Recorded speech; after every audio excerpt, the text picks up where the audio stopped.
از نظر دین فردوسی در اسلام فردوسی هیچ تردیدی نیست. توجه میکنید؟ هیچ تردیدی نیست. اون چیزی که مورد بحثه اینی که در تشیع فردوسی هم تردیدی نیست. اون چیزی که قابل بحثه و درش بحث شده اینی که فردوسی به کدام یک از فرق تشیع متعلقه و این هم در واقع بیشتر در زمانه ما به وجود اومد.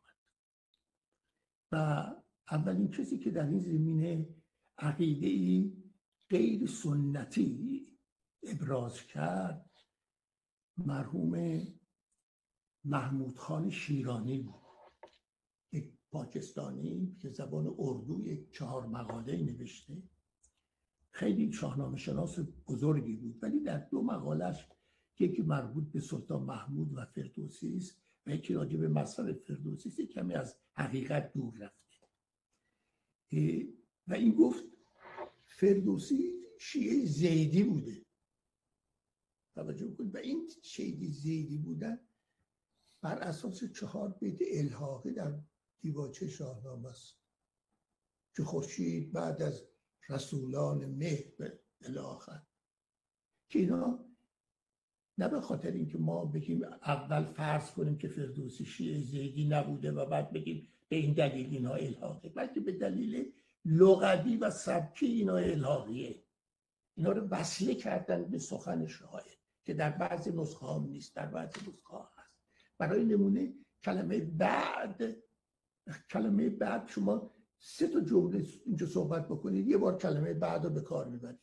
در 50,000 بیت شاهنامه این کلمه بعد اگر فردوسی به کار برده بود باید اقلا چند صد بار میومد، ولی چند صد بار پس و پس از اومده ولی یک بار بعد نیومده. توجه فرمایید؟ اون کسی که این بیت ها رو الحاق کرده نمی‌دونه که بعد سخن لغت شاهنامه نیست. و بعد گذشته از این عثمان جزو در تشیع زیدی عثمان وجود نداره، عثمان قبول نداره.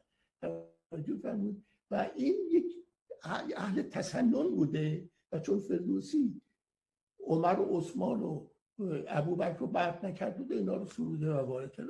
بنابراین این و جاهای دیگه شاهنامه هیچ جایی نیست که شما بتونید فردوسی رو به تسنن یا به شیعه زیدی بهش نسبت بدید. توجه کنید. این نظر بعد از مرحوم محمود خان شیرانی کسی که باز 2 مرتبه یکی اصطلاح عقیده نظر جدید رو در مورد مذهب فردوسی آورد مرحوم استاد عباس زریاب خویی بود که مسئله 7 امامی بودن این اسماعیلی بودن فردوسی رو پیش کشید بر اساس تشابهاتی که بین دیباچه شاهنامه با کتاب‌های مثل راحت العقل، مثل زاد المسافرین ناصر خسرو، مثل کشف المحجوب ابو یعقوب سجستانی اینا دیدی بود.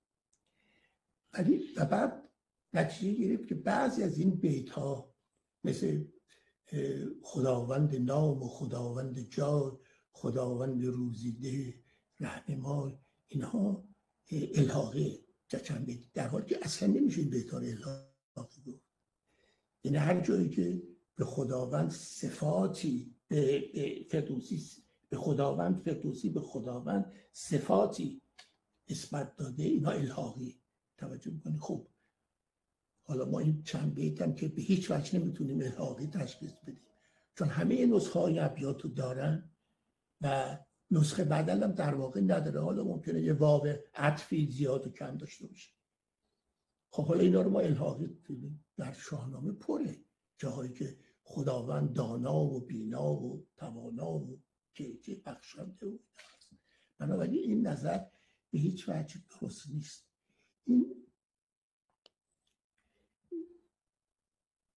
در دیباچه شاهنامه در مورد آفرینش که خداوند چجوری آفریده شد، که اول زمین آفریده شد که یک کره تاریکی بود و بعد 4 عنصر آفریده شد. این یک نظری است که اسماعیلیه دارن و اینو از افلاطونیان گرفتن. توجه کنید این مورد فقط این تکه با عقاید اسماعیلی و نوافلاطونی مطابقت داره و نه نسبت عدم صفات خداوند. توجه کنید و این نکته هم شاعران دیگه هم گفتن. اسدی در دیباچه گشاسنامه با خیلی گسترش داده، حتی جزئیات بیشتری گفته. یا فخرالدین اسد گرگانی در دیباچه دیسورامین همین مطالب آورده، یعنی فردوسی فقط نگفته. بنابراین این نظر اصلا که مرحوم زریاب خویی گفته به هیچ وجه چیز نداره، یعنی تحقیقی نیست، در واقع درست نیستش.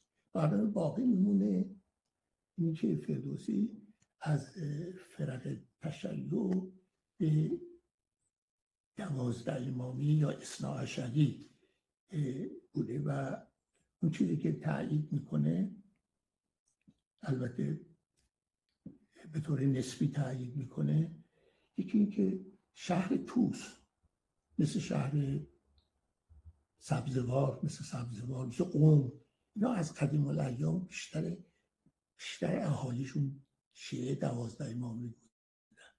توجه میکنه.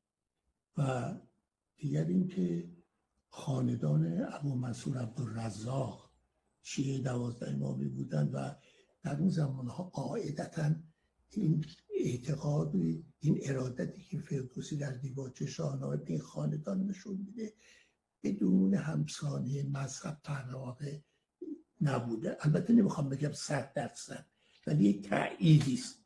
توجه میکنید. و یه مطلب دیگه این که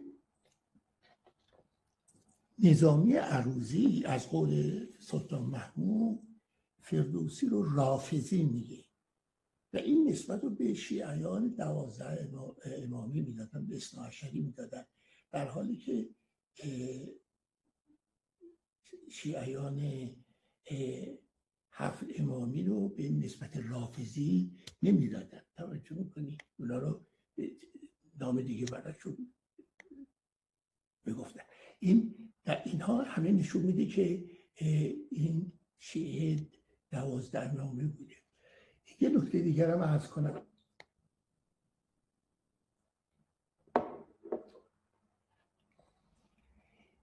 یه وقتی کسی از من پرسید چرا فردوسی اگر شیعه 12 امامی بوده در دیباچه شاهنامه از امام زمان و غیبت امام زمان سخنی نمیگه.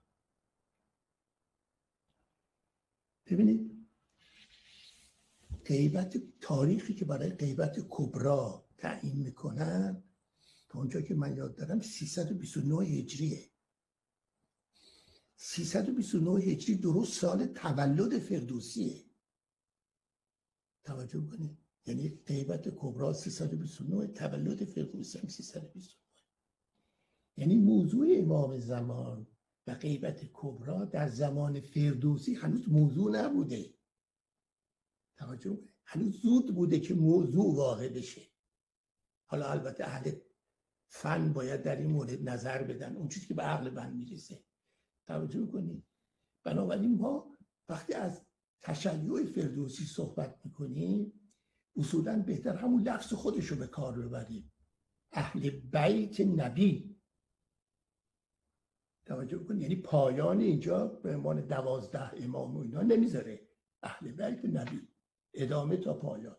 و این ما بعده که میبینیم که با غیبت امام زمان در واقع تشیع 12 امامی اینجا دورانش تمام میشه. یعنی تشیع اینجا با غیبت امام زمان به پایان برسه. توجه کنید. این موضوع رو باید در نظر بگیرید. ولی در هر حال به نظر من، یعنی من در این مورد شکی ندارم که فردوسی شیعه 12 امامی بوده، اثناعشری. بعد پیرو اگر با یک